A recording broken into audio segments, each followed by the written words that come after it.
വാർത്തകൾ വേഗത്തിൽ ആരംഭിക്കുന്നു. ലൈഫ് മിഷനുമായി ബന്ധപ്പെട്ട് ഒരു മന്ത്രിപുത്രനെതിരെ ആരോപണം ഉയർന്നിരിക്കുകയാണെന്ന് പ്രതിപക്ഷ നേതാവ് രമേശ് ചെന്നിത്തല. ഈ മന്ത്രിപുത്രൻ ആരാണെന്ന് വരും ദിവസങ്ങളിൽ വ്യക്തമാകും. സ്വപ്നയുമായി മന്ത്രിപുത്രനുള്ള ബന്ധമെന്താണെന്നും കമ്മീഷൻ നേടിയിട്ടുണ്ടോ എന്നും ചെന്നിത്തല. സ്വപ്ന സുരേഷുമായിട്ട് മന്ത്രിപുത്രൻ എന്ത് ബന്ധം? ഇതെല്ലാം പുറത്തു വരേണ്ട കാര്യങ്ങളാണ്. എന്ത് ബന്ധമാണുള്ളത്? ഈ കമ്മീഷൻ മന്ത്രിപുത്രൻ നേടിയിട്ടുണ്ടോ? ഈ വാർത്തകളെല്ലാം പുറത്തു വരുമ്പോഴും മുഖ്യമന്ത്രി മൗനം തുടരുകയാണ്. ഇതെല്ലാം സത്യമാണ് എന്ന് പൂർണ്ണമായി ജനങ്ങൾക്ക് ബോധ്യമായിക്കൊണ്ടിരിക്കുന്ന സംഭവങ്ങളാണ് ഓരോ ദിവസം കഴിയും തോറും പുറത്തു വരുന്നത്. ഇതുപോലൊരു നാറിയ ഭരണം കേരളത്തിന്റെ ചരിത്രത്തിൽ ഉണ്ടായിട്ടുണ്ടോ? മന്ത്രി പി ജയരാജന്റെ മകനെതിരെ ആരോപണവുമായി BJP. സ്വർണ്ണക്കടത്തു കേസിലെ പ്രതി സ്വപ്ന സുരേഷുമായി ജയരാജന്റെ മകന് അടുത്ത ബന്ധമുണ്ടെന്ന് BJP സംസ്ഥാന പ്രസിഡന്റ് കെ സുരേന്ദ്രൻ. സ്വപ്നയുടെ കമ്മീഷൻ തുകയുടെ ഒരു പങ്ക് പി ജയരാജന്റെ മകനാണ് ലഭിച്ചതെന്നും സുരേന്ദ്രൻ. പി ജയരാജന്റെ മകനെതിരെ സ്വപ്ന സുരേഷുമായി ബന്ധപ്പെട്ട ലൈഫ് മിഷൻ കമ്മീഷൻ തട്ടിപ്പിലും മറ്റ് സാമ്പത്തിക ഇടപാടുകളിലും പേരുയർന്നു വരുന്നു എന്നുള്ളതാണ് ഇപ്പോഴത്തെ വേവലാതിക്ക് പ്രധാനപ്പെട്ട കാരണം. മന്ത്രിസഭയിലെ രണ്ടാമനായിട്ടുള്ള ശ്രീ പി ജയരാജന്റെ മകനും സ്വപ്ന സുരേഷും തട്ടിപ്പ് സംഘങ്ങളും തമ്മിലുള്ള ബന്ധം കൂടുതൽ തെളിഞ്ഞു വരികയാണ്.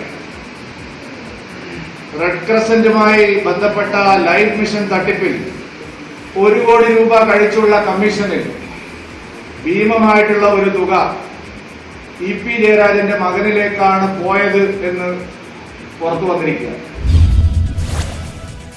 തനിക്കെതിരെ പരക്കുന്നത് കെട്ടുകഥകളെന്ന് മന്ത്രി KT ജലീൽ. ചില മാധ്യമങ്ങൾ മനസാക്ഷിക്കുത്തില്ലാതെ വിളമ്പുന്നത് കെട്ടുകഥകളും കല്ലുവെച്ച നുണകളും. പല വാർത്താ മാധ്യമങ്ങളും നൽകുന്ന വാർത്തകളുടെ പൊള്ളത്തരം ജനങ്ങളെ ബോധ്യപ്പെടുത്തുകയാണെന്നായിരുന്നു ലക്ഷ്യം. അങ്ങാടിയിൽ തോറ്റതിന് അമ്മയോട് പകതീർക്കുന്നത് പോലെയാണ് ചിലരുടെ പെരുമാറ്റമെന്നും ജലീലിന്റെ ഫേസ്ബുക്ക് പോസ്റ്റ്. സ്വർണ്ണക്കടത്തു കേസിൽ EDക്ക് പിന്നാലെ NIAയും കസ്റ്റംസും മന്ത്രി ജലീലിനെ ചോദ്യം ചെയ്യും. ദേശീയ അന്വേഷണ ഏജൻസി മന്ത്രിയെ ചോദ്യം ചെയ്യുക EDക്ക് നൽകിയ മൊഴിയും കസ്റ്റംസ് ശേഖരിക്കുന്ന വിവരങ്ങളും പരിശോധിച്ച ശേഷം മതഗ്രന്ഥങ്ങൾ കൊണ്ടുവന്നതിന് കള്ളക്കടത്തുമായി ബന്ധമുണ്ടോ, കൗൺസിലേറ്റുമായുള്ള മന്ത്രിയുടെ ഇടപെടലിൽ അസ്വാഭാവികതയുണ്ടോ എന്നിവ NIA പരിശോധിക്കും. KT ജലീലിന്റെ മൊഴിയിൽ വിശദമായ പരിശോധന തുടങ്ങി എൻഫോഴ്സ്മെന്റ് ഡയറക്ടറേറ്റ്. ജലീലിനെ വീണ്ടും ചോദ്യം ചെയ്യുക, നയതന്ത്ര ബാഗേജുമായി ബന്ധപ്പെട്ട കൂടുതൽ പേരിൽ നിന്നും വിവരങ്ങൾ തേടിയ ശേഷം മതഗ്രന്ഥങ്ങൾ കൊണ്ടുപോകാൻ സിയാപ്റ്റിലെ വാഹനങ്ങൾ കൊണ്ടുപോയതിനെക്കുറിച്ചും അന്വേഷണം. ഇക്കാര്യത്തിൽ മന്ത്രി നൽകിയ വിശദീകരണം തൃപ്തികരമല്ലെന്ന് എൻഫോഴ്സ്മെന്റ് ഡയറക്ടറേറ്റ്. ഖുറാൻ ഇറക്കുമതിക്ക് പിന്നിൽ സ്വർണ്ണക്കടത്ത് കള്ളപ്പണ സംഘങ്ങൾക്ക് ബന്ധമില്ലെന്നാണ് KT ജലീലിന്റെ മൊഴി. തനിക്ക് ലഭിച്ചത് മതഗ്രന്ഥങ്ങൾ മാത്രം. കോവിഡ് ആയതിനാൽ അത് വിതരണം ചെയ്തിട്ടില്ലെന്നും ജലീൽ.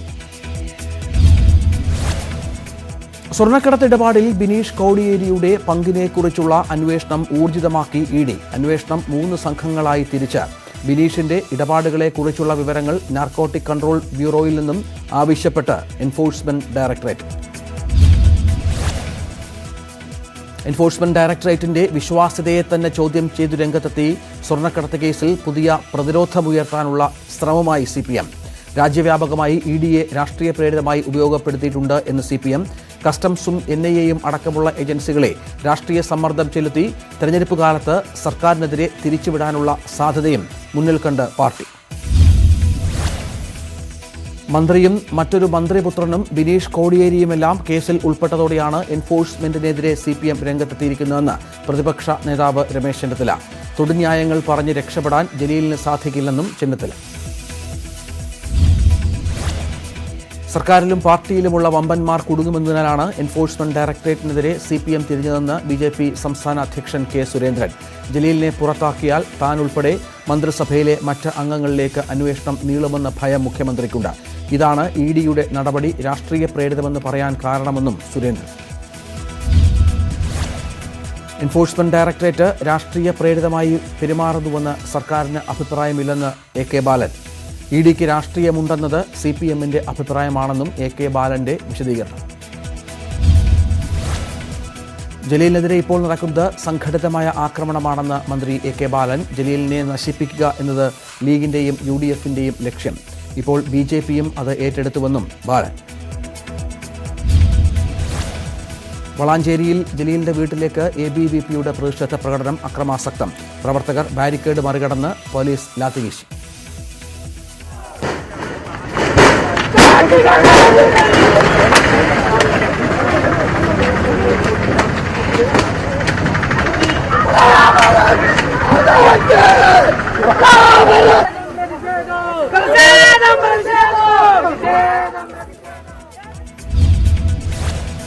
ജലീലിന്റെ രാജി ആവശ്യപ്പെട്ട് ABVP നടത്തിയ കോഴിക്കോട് കമ്മീഷണർ ഓഫീസ് മാർച്ചിലും സംഘർഷം. ജലപീരങ്കി പ്രയോഗിച്ച് പോലീസ്.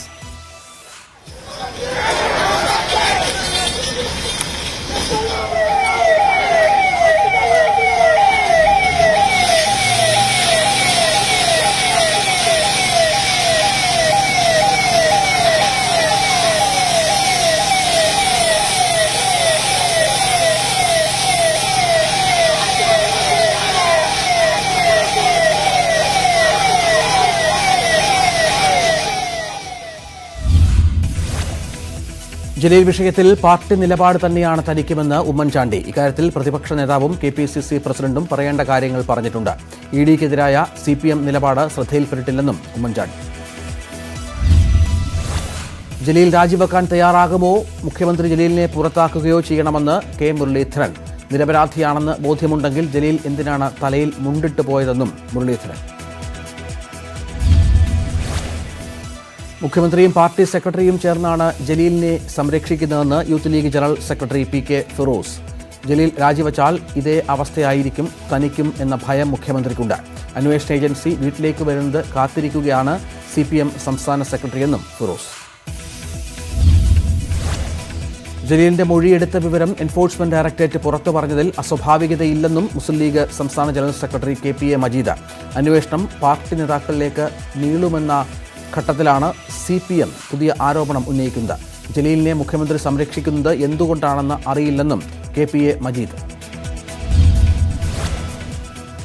മെഡിക്കൽ അനുബന്ധ കോഴ്സുകളിലെ പ്രവേശനത്തിനുള്ള നീറ്റ് പരീക്ഷ അല്പസമയത്തിനകം. പരീക്ഷ ഉച്ചയ്ക്ക് 2 മുതൽ 5 വരെ. സംസ്ഥാനത്ത് 332 കേന്ദ്രങ്ങളിലായി പരീക്ഷ എഴുതുക 1,15,951 വിദ്യാർത്ഥികൾ. നീറ്റ് പരീക്ഷയ്ക്ക് രജിസ്റ്റർ ചെയ്തത് രാജ്യത്താകെ 3,843 കേന്ദ്രങ്ങളിലായി 16 ലക്ഷത്തോളം പേർ. പരീക്ഷാ നടത്തിപ്പ് കോവിഡ് മാനദണ്ഡങ്ങൾ പാലിച്ച് മാസ്കും ഗ്ലൗസും ധരിക്കണം. പരീക്ഷാ കേന്ദ്രത്തിന്റെ കവാടത്തിലും ഹാളിലും സാനിറ്റൈസർ നിർബന്ധം. കോവിഡ് രോഗിയല്ലെന്ന സ്വയം സാക്ഷ്യപ്പെടുത്തിയ സത്യപ്രസ്താവന വിദ്യാർത്ഥികൾ നൽകണം. നേരത്തെ ഒരു ക്ലാസ് മുറിയിൽ 24 വിദ്യാർത്ഥികൾ പരീക്ഷ എഴുതിയിരുന്നത് ഇത്തവണ 12 കുറച്ചു. ഇതോടെ പരീക്ഷാ കേന്ദ്രങ്ങളിൽ 1297 എണ്ണത്തിന്റെ വർധനവ്. വിദ്യാർത്ഥികളുടെ വിരലടയാളം പതിപ്പിക്കില്ല. ദേഹം സ്പർശിച്ചുള്ള പരിശോധനയും ഉണ്ടാകില്ല. തലസ്ഥാനത്തിന് ഭീഷണിയായി ഗുണ്ടാ കൂട്ടായ്മയിൽ പങ്കെടുത്തത് ഓംപ്രകാശ്, പുത്തൻപാലം രാജേഷ് ഉൾപ്പെടെയുള്ള 15ഓളം കുപ്രസിദ്ധ ഗുണ്ടകൾ. സംഘം 3 പേരെ ആക്രമിക്കാൻ പദ്ധതി ഇട്ടിരുന്നതായി സ്പെഷ്യൽ ബ്രാഞ്ചിന് വിവരം. ഗുണ്ടകളുടെ കൂട്ടായ്മ നടന്നത് കോൺഗ്രസ് നേതാവിന്റെ നേതൃത്വത്തിൽ. പാർട്ടി സംഘടിപ്പിച്ചത് DCC അംഗം ചേന്തി അനി. പാർട്ടി നടന്നത് ഓഗസ്റ്റ് 31, സെപ്റ്റംബർ 1 തീയതികളിൽ. നഗരത്തിൽ പുതിയ ഗുണ്ടാ ഗ്രൂപ്പ് രൂപീകരിച്ചുവെന്നും റിപ്പോർട്ട്. ഗുണ്ടകളുടെ കൂട്ടായ്മയെപ്പറ്റി പോലീസിന് സൂചന ലഭിച്ചത് ശ്രീകാര്യത്തെ ആക്രമണത്തിൽ നിന്ന്. ശ്രീകാര്യത്ത് വെട്ടേറ്റ ഗുണ്ട ശരത്ലാൽ ഓടിക്കയറിയത് ചേന്തി അനിയുടെ വീട്ടിൽ. CCTV ദൃശ്യങ്ങൾ നിർണായകമായി. വെഞ്ഞാറമൂട് ഇരട്ടക്കൊലപാതക കേസിലെ മുഖ്യപ്രതികളായ നജീബിനെയും ഉണ്ണിയെയും സംഭവസ്ഥലത്തെത്തിച്ച് തെളിവെടുത്തു. തെളിവെടുപ്പ് നടത്തിയത് രാത്രി 2 മണിയോടെ. തെളിവെടുപ്പ് രാത്രി നടത്തിയത് നാട്ടുകാരുടെ പ്രതിഷേധം ഒഴിവാക്കാൻ. KPCC സെക്രട്ടറിമാരുടെ പുതുക്കിയ പട്ടിക ഹൈക്കമാൻഡിന് കൈമാറി. പട്ടികയിൽ 89 പേർ. നേരത്തെ 115 അംഗ പട്ടിക അംഗീകരിച്ചിരുന്നില്ല. മുൻമന്ത്രി PK ജയലക്ഷ്മി അടക്കം 10 ജനറൽ സെക്രട്ടറിമാർ കൂടി. മുകുൾ വാസ്നിക് കേരളത്തിന്റെ ചുമതല ഒഴിയും മുൻപ് അംഗീകാരം നേടിയെടുക്കാൻ ശ്രമം. കോൺഗ്രസ് MPമാർ നിയമസഭയിലേക്ക് മത്സരിക്കേണ്ട സാഹചര്യം ഇപ്പോഴില്ലെന്ന് K മുരളീധരൻ MP. താൻ സംസ്ഥാന രാഷ്ട്രീയത്തിൽ തന്നെ ഉള്ള ആളാണ്. പ്രത്യേകിച്ചും തിരിച്ചുവരേണ്ട കാര്യമില്ലെന്നും മുരളീധരൻ. ഡൽഹി കലാപ ഗൂഢാലോചന കേസിൽ CPM ജനറൽ സെക്രട്ടറി സീതാറാം യെച്ചൂരിയെ പ്രതി ചേർത്തിട്ടില്ലെന്ന് ഡൽഹി പോലീസ്. കേസിലെ ഒരു പ്രതിയുടെ മൊഴിയിൽ യെച്ചൂരിയുടേത് അടക്കമുള്ള പേരുകളുമുണ്ടെന്ന് കുറ്റപത്രത്തിൽ പരാമർശിക്കുക മാത്രമാണ് ചെയ്തതെന്ന് പോലീസിന്റെ വിശദീകരണം. രാജ്യത്ത് 24 മണിക്കൂറിനിടെ 94,372 പുതിയ കോവിഡ് ബാധിതർ. മരണം 1714. ആകെ കോവിഡ് ബാധിതരുടെ എണ്ണം 47.5 ലക്ഷം പിന്നിട്ടു. രോഗം ഭേദമായത് 77.9% പേർക്ക്.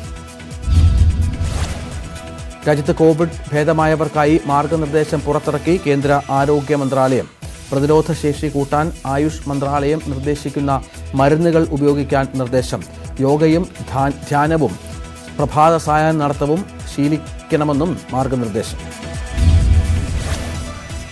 രാവിലെ ചവനപ്രാശം കഴിക്കുന്നത് കോവിഡിന് ശേഷമുള്ള കാലത്ത് ആരോഗ്യം വീണ്ടെടുക്കാൻ സഹായകരമാകുമെന്നും ആരോഗ്യ മാർഗനിർദ്ദേശം. രോഗം ഭേദമായാലും മാസ്ക് ഉപയോഗവും സാമൂഹ്യ അകലവും തുടർന്നും പാലിക്കണം. കോവിഡ് നെഗറ്റീവായി 7 ദിവസത്തിന് ശേഷം വീണ്ടും ആശുപത്രിയിലെത്തി പരിശോധന നടത്തണമെന്നും നിർദ്ദേശം. ലോകത്ത് കോവിഡ് ബാധിതർ 2,89 ലക്ഷം പിന്നിട്ടു. മരണം 9,24,000 കടന്നു. 24 മണിക്കൂറിനിടെ 2.25 ലക്ഷത്തിലേറെ പേർക്ക് പുതുതായി രോഗബാധ. 5,000 മരണം. രോഗബാധിതരുടെ എണ്ണം വർദ്ധിക്കുന്ന സാഹചര്യത്തിൽ ഫ്രാൻസിലും ഇംഗ്ലണ്ടിലും ആശുപത്രികളിൽ ഉൾപ്പെടെ പുതിയ നിയന്ത്രണങ്ങൾ. കോവിഡ് വാക്സിൻ പരീക്ഷണം കൂടുതൽ പേരിലേക്ക് വ്യാപിപ്പിക്കാൻ ഒരുങ്ങി അമേരിക്കൻ മരുന്നു കമ്പനികൾ. 44,000 പേരിൽ 3ാം ഘട്ട പരീക്ഷണം നടത്താൻ തീരുമാനം. നേരത്തെ തീരുമാനിച്ചിരുന്നത് 30,000 പേരിൽ പരീക്ഷണം നടത്താൻ. വയനാട്ടിൽ കോവിഡ് നിരീക്ഷണത്തിലിരുന്ന ആൾ മരിച്ചു. ബത്തേരി മൂലങ്കാവ് സെൻട്രൽ ബാങ്ക് ജീവനക്കാരൻ പുത്തൻകുന്ന് സ്വദേശി ശശിയാണ് മരിച്ചത്. കോവിഡ് ചികിത്സയ്ക്ക് ശേഷം നെഗറ്റീവായ ശശി ജില്ലാ ആശുപത്രിയിൽ നിരീക്ഷണത്തിലായിരുന്നു. കോഴിക്കോട് നഗരപരിധിയിൽ കോവിഡ് സമ്പർക്ക വ്യാപനം രൂക്ഷം. ഇന്നലെ നഗരത്തിൽ രോഗം സ്ഥിരീകരിച്ചത് 144 പേർക്ക്. കോഴിക്കോട് സെൻട്രൽ മാർക്കറ്റിൽ ജോലി ചെയ്യുന്ന 111 പേർക്ക് രോഗം. മത്സ്യത്തൊഴിലാളികൾ കൂടുതലായി ഇടപെടുകയും നിരവധി പേർ ദിവസവും എത്തുകയും ചെയ്യുന്ന കോഴിക്കോട് സെൻട്രൽ മാർക്കറ്റിൽ രോഗം പടർന്നത് വലിയ ആശങ്ക ഉണ്ടാക്കുന്നു. NK പ്രേമചന്ദ്രൻ MP-യുടെ ഡ്രൈവർ കോവിഡ്. MP-യുടെ കൊല്ലത്തെ ഓഫീസ് അടച്ചു. പാർലമെന്റ് സമ്മേളനത്തിൽ പങ്കെടുക്കാൻ ഡൽഹിയിലെത്തിയ NK പ്രേമചന്ദ്രനും ഭാര്യയും ഡൽഹിയിൽ വീട്ടിൽ സ്വയം നിരീക്ഷണത്തിൽ. ഇരുവരും നാളെ രാവിലെ കോവിഡ് പരിശോധനയ്ക്ക് വിധേയരാകും. ബംഗാൾ ഉൾക്കടലിൽ ആന്ധ്രാ തീരത്തിന് സമീപം പുതിയ ന്യൂനമർദ്ദം രൂപപ്പെട്ടു. സംസ്ഥാനത്ത് കനത്ത മഴ തുടരും. കാസർഗോഡ് ഓറഞ്ച് അലർട്ട് പ്രഖ്യാപിച്ചു. 9 ജില്ലകളിൽ yellow alert. MC Kamaruddin MLA പ്രതിയായ ജ്വല്ലറി നിക്ഷേപ തട്ടിപ്പ് കേസിൽ മധ്യസ്ഥ ചർച്ചകൾ തുടങ്ങി. 15 ദിവസത്തിനകം MLAയുടെ ആസ്തി വിവരങ്ങളും കടബാധ്യതയും കണക്കാക്കും. മധ്യസ്ഥ ചർച്ചകൾ ആരംഭിച്ചത് മുസ്ലിം ലീഗ് നേതൃത്വത്തിന്റെ നിർദ്ദേശപ്രകാരം. കമറുദ്ദീന്റെ രാജി ആവശ്യപ്പെട്ട് പ്രതിഷേധം ശക്തമാക്കി BJPയും CPM-ഉം. ഇതുവരെ രജിസ്റ്റർ ചെയ്തിട്ടുള്ളത് വിവിധ പോലീസ് സ്റ്റേഷനുകളിലായി 34 കേസുകൾ. ക്രൈംബ്രാഞ്ച് അന്വേഷണം ആരംഭിച്ച സാഹചര്യത്തിൽ പരാതികൾ ഒത്തുതീർപ്പാക്കാൻ ശ്രമം. MC കമറുദ്ദീൻ MLA പ്രതിയായ നിക്ഷേപ തട്ടിപ്പ് വിഷയത്തിൽ മുസ്ലിം ലീഗ് സുവ്യക്തമായ നിലപാടാണ് സ്വീകരിച്ചിരിക്കുന്നതെന്ന് സംസ്ഥാന ജനറൽ സെക്രട്ടറി KPA മജീദ്. ഏതെങ്കിലും ഒരു പ്രശ്നത്തിൽ CPM-ന് ഇത്തരമൊരു നിലപാട് പ്രഖ്യാപിക്കാനാകുമോ എന്നും മജീദ്. ഇടുക്കി വട്ടവടയിലെ ജാതി വിവേചനം അവസാനിപ്പിക്കാൻ പഞ്ചായത്ത് നേതൃത്വത്തിൽ പൊതു ബാർബർ ഷോപ്പ് പ്രവർത്തനം തുടങ്ങി. ബാർബർ ഷോപ്പിന്റെ ഉദ്ഘാടനം നിർവഹിച്ചത് MLA S. രാജേന്ദ്രൻ. പൊതു ബാർബർ ഷോപ്പ് പ്രവർത്തനം ആരംഭിച്ചത് കോവലൂർ കീക്കര ബസ് സ്റ്റാൻഡിന് സമീപം പഞ്ചായത്തിന്റെ കെട്ടിടത്തിൽ. ഒരു വിഭാഗം ജനങ്ങൾക്ക് ബാർബർ ഷോപ്പിൽ പ്രവേശനം നിഷേധിക്കുന്നത് പുറത്തു കൊണ്ടുവന്നത് ന്യൂസ് 18. മുടിവെട്ടുന്നതിന് വിവേചനം കാണിച്ച 2 ബാർബർ ഷോപ്പുകൾ പഞ്ചായത്ത് നോട്ടീസ് നൽകി അടപ്പിച്ചു. മലയോര മേഖലയിലെ അനധികൃത പാറഖനനം അടിയന്തരമായി നിർത്തിവെക്കാൻ കോഴിക്കോട് ജില്ലാ കളക്ടർക്ക് ഉത്തരമേഖല റവന്യൂ വിജിലൻസിന്റെ ശുപാർശ. അനധികൃത ക്വാറികൾക്ക് അനുമതി നൽകിയ ഉദ്യോഗസ്ഥർക്കെതിരെ നടപടി വേണം. ഭൂപരിഷ്കരണ നിയമം ലംഘിച്ച് ഭൂമി പിടിച്ചെടുക്കാൻ സർക്കാർ തയ്യാറാകണമെന്നും revenue vigilance report. Koodaranji, Thiruvambady, Chakkittapara, Chembanode, Kodanchery വില്ലേജുകളിൽ അനധികൃത ഖനനം തുടരുന്നതായി കണ്ടെത്തൽ. അനധികൃത ക്വാറികൾക്ക് ജിയോളജി അനുമതിയും പാട്ടവും അനുവദിച്ച് വില്ലേജ് ഓഫീസർമാർ. താമരശ്ശേരി ഭൂരേഖ വിഭാഗം തഹസിൽദാർ എന്നിവർക്കെതിരെ നടപടി സ്വീകരിക്കണമെന്നും റവന്യൂ വിജിലൻസ്. റവന്യൂ വിജിലൻസിന്റെ ഇടപെടൽ പ്രകൃതി ദുരന്ത സാധ്യതയുള്ള പ്രദേശങ്ങളിലുൾപ്പെടെ അനധികൃത ക്വാറികളുടെ പ്രവർത്തനം തുടരുന്നതിനിടെ. ഇടുക്കി മാങ്കുളം സിംഗ്കുടിയിൽ ട്രഞ്ച് നിർമ്മിച്ചിരിക്കുന്നത് റവന്യൂ ഭൂമി കയ്യേറിയാണെന്ന് ദേവികുളം തഹസിൽദാരുടെ റിപ്പോർട്ട്. ഡ്രഞ്ച് ദുരന്ത സാധ്യത വർദ്ധിപ്പിക്കുന്നു. തഹസിൽദാർ ജില്ലാ കളക്ടർക്ക് റിപ്പോർട്ട് സമർപ്പിച്ചു. റിപ്പോർട്ടിന്റെ പകർപ്പ് ന്യൂസ് 18. ട്രഞ്ച് നിർമ്മിച്ചിരിക്കുന്നത് പഴയ ആലുവ മൂന്നാർ റോഡിലെന്ന് രേഖപ്പെടുത്തി മാറ്റിയിട്ടിരിക്കുന്ന റവന്യൂ ഭൂമിയിലാണെന്ന് കണ്ടെത്തൽ. വന്യജീവികൾ ജനവാസ മേഖലയിലേക്ക് കടക്കാതിരിക്കുന്നതിന് വേണ്ടിയാണ് ട്രഞ്ച് നിർമ്മിച്ചതെന്ന് വനം വകുപ്പിന്റെ വാദം. വനം വകുപ്പിന്റെ അനധികൃത നിർമ്മാണത്തിനെതിരെ നടപടി സ്വീകരിക്കുമെന്നതുവരെ പ്രതിഷേധ പരിപാടികളുമായി മുന്നോട്ടു പോകുമെന്ന് CPI പ്രാദേശിക നേതൃത്വം. തിരുവനന്തപുരം ആറ്റിങ്ങലിൽ 20 കോടി രൂപയുടെ കഞ്ചാവ് പിടികൂടിയ കേസിലെ പ്രധാന പ്രതി ചിറയൻകീഴ് മുടവനം സ്വദേശി ജയചന്ദ്രൻ അറസ്റ്റിൽ. മൈസൂരിൽ നിന്ന് കഞ്ചാവ് എത്തിച്ചത് മുടവനത്തെ ഗോഡൌണിൽ സൂക്ഷിക്കാനാണെന്ന് വിവരം. കഞ്ചാവിന്റെ മൊത്തവിതരണക്കാരൻ രാജു ഭായിയുടെ ചിത്രവും പുറത്തു. പിടിയിലായ ജയചന്ദ്രൻ ആന്ധ്രാപ്രദേശിൽ സ്ഥിരതാമസമാക്കിയ കഞ്ചാവ് കടത്തിന്റെ മുഖ്യ ആസൂത്രകൻ രാജു ഭായിയുമായി നേരിട്ട് ബന്ധമുള്ളയാൾ. ഇതിനു മുൻപും സംഘം കേരളത്തിന്റെ വിവിധ ഭാഗങ്ങളിൽ കഞ്ചാവ് കടത്തിയിട്ടുണ്ടെന്നും വ്യക്തമായി. കഞ്ചാവ് കടത്ത് കേസിൽ കോഴിക്കോട് സ്വദേശി കർണാടക പോലീസ് പിടിയിൽ. പിടിയിലായത് മൈസൂരിൽ റിസോർട്ട് ഉടമയായ ബാബുക്ക. ഇയാളെ ആറ്റിങ്ങൽ കഞ്ചാവ് കടത്ത് അന്വേഷണ സംഘം ബംഗളൂരുവിലെത്തി ഉടൻ ചോദ്യം ചെയ്യും. സ്പൈസസ് ബോർഡ് ചെയർമാൻ സ്ഥാനത്ത് നിന്ന് സുഭാഷ് വാസുവിനെ പുറത്താക്കി. ഉത്തരവ് കേന്ദ്ര വാണിജ്യ വ്യവസായ മന്ത്രാലയത്തിൻ്റേത്. പുതിയ ചെയർമാനായി BDJS നിർദ്ദേശിച്ചിരിക്കുന്നത് വൈസ് പ്രസിഡന്റ് AJ തങ്കപ്പന്റെ പേര്. സ്പൈസസ് ബോർഡ് ചെയർമാൻ സ്ഥാനത്ത് നിന്നും പുറത്താക്കിയതിൽ സന്തോഷമെന്ന് സുഭാഷ് വാസു. തന്റെ നേതൃത്വത്തിലുള്ള BDJSനെ BJP കേന്ദ്ര നേതൃത്വം അംഗീകരിച്ചു. BJP ദേശീയ അധ്യക്ഷൻ JP നദ്ദ തന്നെ വിളിപ്പിച്ചെന്നും ഉടൻ ഡൽഹിക്ക് പോകുമെന്നും സുഭാഷ് വാസു. സിറിയൻ അഭയാർത്ഥികൾക്കിടയിൽ കോവിഡ് പടരുന്നത് തടയാൻ ഇടപെടലുമായി ഐക്യരാഷ്ട്രസഭ. ഇടപെടുന്നത് ജോർദാനിലെ അഭയാർത്ഥി ക്യാമ്പുകളിൽ കഴിയുന്നത് ആയിരക്കണക്കിന് സിറിയൻ അഭയാർത്ഥികൾ. UN ഇടപെടൽ ക്യാമ്പിലെ 3 പേർക്ക് രോഗം സ്ഥിരീകരിച്ച പശ്ചാത്തലത്തിൽ. ബ്രസീലിൽ 24 മണിക്കൂറിനിടെ 814 പേർക്ക് കൂടി കോവിഡ് ബാധിച്ച് മരിച്ചു. രോഗം സ്ഥിരീകരിച്ചത് 33,000-ഓളം പേർക്ക്. ആകെ രോഗികൾ 43 ലക്ഷത്തിലധികം.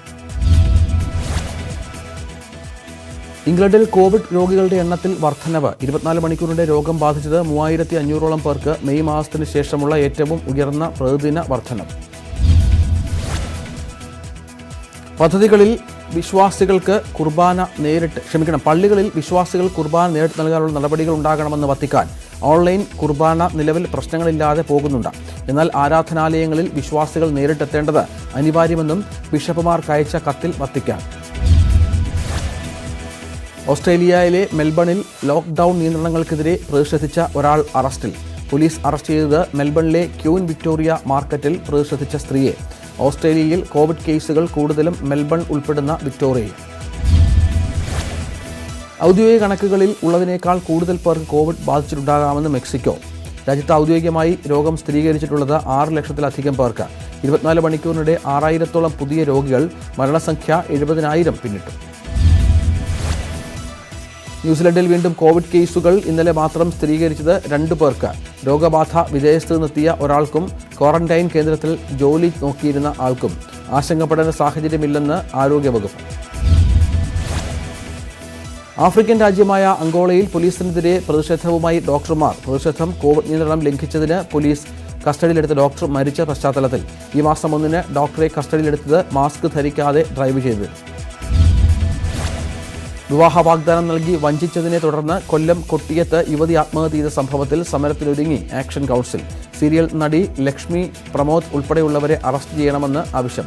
അറസ്റ്റ് വൈകിയാൽ പ്രക്ഷോഭമെന്ന് ആക്ഷൻ കൗൺസിൽ. ക്രൈംബ്രാഞ്ച് അന്വേഷണം ആവശ്യപ്പെട്ട് മരിച്ച റംസിയുടെ കുടുംബം. റംസിയുടെ മരണം നടന്ന് 10 ദിവസം പിന്നിടുമ്പോഴും ആകെ അറസ്റ്റിലായത് മുഖ്യപ്രതി ഹാരിസ് മാത്രം. ഗർഭചിത്രത്തിന് റംസിയെ കൊച്ചിയിൽ എത്തിച്ച സീരിയൽ നടി ലക്ഷ്മി പ്രമോദ് അടക്കം ഒളിവിൽ. ഹാരിസിന്റെ മാതാപിതാക്കളടക്കം കുടുംബവും വീട് പൂട്ടിപ്പോയി. ഇവർ എവിടെയെന്ന് അറിയില്ലെന്ന് പോലീസ്. മഹാമാരിയുടെ കാലത്ത് കുട്ടികളിലെ മാനസിക സംഘർഷം ഒഴിവാക്കാൻ ചിത്രരചനാ മത്സരമൊരുക്കി കോഴിക്കോട് ചൈൽഡ് വെൽഫെയർ കമ്മിറ്റി. കുട്ടികൾ വരച്ച ചിത്രങ്ങൾ കോർത്തിണക്കി ആർട്ട് ഗാലറിയും ഒരുക്കി. പരിപാടി സംഘടിപ്പിച്ചത് സ്വാതന്ത്ര്യം എന്റെ കാഴ്ചപ്പാടിൽ എന്ന പേര്. കാട്ടാനകൾ തമ്മിലുള്ള ഏറ്റുമുട്ടലിൽ ഒരു കാട്ടുകൊമ്പൻ ചരിഞ്ഞു. സംഭവം വയനാട് തിരുനെല്ലിക്കാട്ടിൽ. ആനയുടെ ശരീരത്തിൽ കുത്തേറ്റതിന്റെ നിരവധി മുറിവുകൾ. വനപാലകർ സ്ഥലത്തെത്തി തുടർ നടപടികൾ സ്വീകരിച്ചു. US ഓപ്പണിൽ പുരുഷ വിഭാഗം ചാമ്പ്യൻ ആരെന്ന് ഇന്നറിയാം. കലാശ പോരാട്ടത്തിൽ ഡൊമിനിക് തീമിന്റെ എതിരാളി അലക്സാണ്ടർ സൊരേവ്. ടൂർണമെന്റിൽ തീം 2ാം സീഡും സൊരേവ് 5ാം സീഡും. മത്സരം രാത്രി 1:30. പാകിസ്ഥാൻ ക്രിക്കറ്റ് ബോർഡുമായുള്ള കരാർ വേണ്ടെന്ന് വെച്ച മുഹമ്മദ് ഹഫീസ്. തനിക്ക് പകരം ഏതെങ്കിലും യുവതാരത്തിന് കരാർ നൽകിയാൽ മതിയെന്ന് ഹഫീസ്. താരം നിരസിച്ചത് പ്രതിമാസം 1 ലക്ഷം രൂപ ലഭിക്കുന്ന കരാർ. പ്രതിരോധ താരം സന്ദേശ് ജിങ്കാൻ ഈ സീസണിലും ISLൽ തുടരും. താരത്തെ സ്വന്തമാക്കാൻ ശ്രമിച്ച് ATKയും FC ഗോവയും. അന്തിമ തീരുമാനം ഈ ആഴ്ച. സന്തോഷ് ജിങ്കാൻ കേരള ബ്ലാസ്റ്റേഴ്സ് വിട്ടത് വിദേശ ലീഗിൽ കളിക്കാൻ പോകാനായി. പാർലമെന്റിന്റെ വർഷകാല സമ്മേളനത്തിന് നാളെ തുടക്കം. ലഡാക്ക് അതിർത്തിയിലെ സംഘർഷം, കോവിഡ് പ്രതിരോധത്തിന്റെ പോരായ്മ തുടങ്ങിയ വിഷയങ്ങൾ ഉയർത്തി കേന്ദ്ര സർക്കാരിനെ പ്രതിക്കൂട്ടിലാക്കാൻ പ്രതിപക്ഷം. ചോദ്യോത്തരവേള ഒഴിവാക്കിയ തീരുമാനത്തിനെതിരെയും പ്രതിഷേധം ഉയരും. പാർലമെന്റ് സമ്മേളനം കോവിഡ് പശ്ചാത്തലത്തിൽ കടുത്ത നിയന്ത്രണങ്ങളോടെ. MP-മാർ അടക്കം പാർലമെന്റിൽ പ്രവേശിക്കുന്ന എല്ലാവരും കോവിഡ് പരിശോധനയ്ക്ക് വിധേയരാകണം. 65 വയസ്സ് പിന്നിട്ട മിക്ക MP-മാരും സമ്മേളനത്തിൽ നിന്ന് വിട്ടുനിൽക്കാൻ സാധ്യത. രാജ്യസഭയുടെയും ലോക്സഭയുടെയും സമയക്രമത്തിലും മാറ്റങ്ങൾ. മാധ്യമ ന്യൂസ് എഡിറ്ററും KUWJ സംസ്ഥാന സമിതി അംഗവുമായിരുന്ന N. രാജേഷ് അന്തരിച്ചു. കരൾ രോഗത്തെ തുടർന്ന് കോഴിക്കോട് സ്വകാര്യ ആശുപത്രിയിൽ ചികിത്സയിലായിരുന്നു. കോവിഡ് കാലത്ത് ഇന്റർ കോളേജ് ഓൺലൈൻ കലോത്സവവുമായി അടൂരിലെ Kerala university college of teacher education. നാളെ വൈകിട്ട് 4 മണിക്ക് സൂര്യ കൃഷ്ണമൂർത്തി ഓൺലൈനായി കലോത്സവം ഉദ്ഘാടനം ചെയ്യും. കലോത്സവം 27-ന് സമാപിക്കും. IPLൽ സഹസ്പോൺസർമാരായി വോഡഫോൺ ഐഡിയ പ്രഖ്യാപനം. കമ്പനി B എന്ന പേരിൽ റീബ്രാൻഡ് ചെയ്തതിന് പിന്നാലെ. വീഡിയോ ഷെയറിംഗ് ആപ്ലിക്കേഷനായ ടിക്ടോക്കിന്റെ അമേരിക്കൻ ബിസിനസ് വിൽക്കാൻ ചൈനീസ് സർക്കാർ അനുവദിക്കില്ലെന്ന് റിപ്പോർട്ട്. അമേരിക്കൻ സമ്മർദ്ദത്തിന് മുന്നിൽ വഴങ്ങേണ്ടെന്ന ടിക്ടോക്ക് തീരുമാനം അമേരിക്കൻ കാണികൾക്ക് അവസരം ലഭിക്കുന്നതിനേക്കാൾ നല്ലത് രാജ്യത്തെ ബിസിനസ് അവസാനിപ്പിക്കുന്നതാണെന്നും ചൈനീസ് സർക്കാർ. പ്രധാനമന്ത്രി ബെഞ്ചമിൻ നെതന്യാഹുവിന്റെ രാജി ആവശ്യപ്പെട്ട് ഇസ്രായേലിൽ പ്രക്ഷോഭം തുടരുന്നു. നെതന്യാഹുവിന്റെ വീടിന് മുന്നിലേക്ക് പ്രതിഷേധ മാർച്ച്. പ്രകടനത്തിൽ 10,000 അണിനിരന്നു.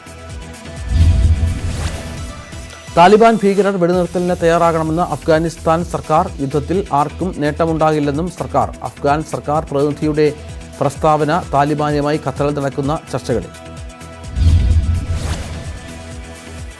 ബ്രെക്സിറ്റ് കരാറിൽ ഏകപക്ഷീയമായി മാറാനുള്ള ബ്രിട്ടന്റെ ശ്രമങ്ങൾക്കെതിരെ മുൻ പ്രധാനമന്ത്രി ബോറിസ് ജോൺസന്റെ നീക്കത്തെ പാർലമെന്റ് പരാജയപ്പെടുത്തണമെന്ന് മുൻ പ്രധാനമന്ത്രിമാരായ ടോണി ബ്ലെയറും ജോൺ മേജറും. ബ്രിട്ടീഷ് സർക്കാരിന്റെ നീക്കം ലോകത്തിന് മുന്നിൽ രാജ്യത്ത് നാണം കെടുത്തുമെന്ന് മന്ത്രി.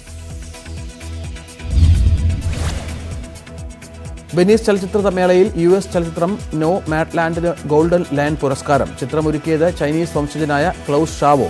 Mexican thriller, new drama, Kiyoshi കുറസോവയുടെ ജാപ്പനീസ് ചിത്രം എന്നിവയ്ക്ക് സിൽവർ ലയൺ പുരസ്കാരം. മമ്മൂട്ടിയുടെ പിറന്നാളിന് കൊണ്ടുപോയില്ല എന്ന് പറഞ്ഞ് കരഞ്ഞ പീലി മോളുടെ പിറന്നാളിന് അപ്രതീക്ഷിതമായ സമ്മാനം. പീലി മോളുടെ പിറന്നാൾ ദിനം അവസ്മരണീയമാക്കിയത് മമ്മൂട്ടി തന്നെ.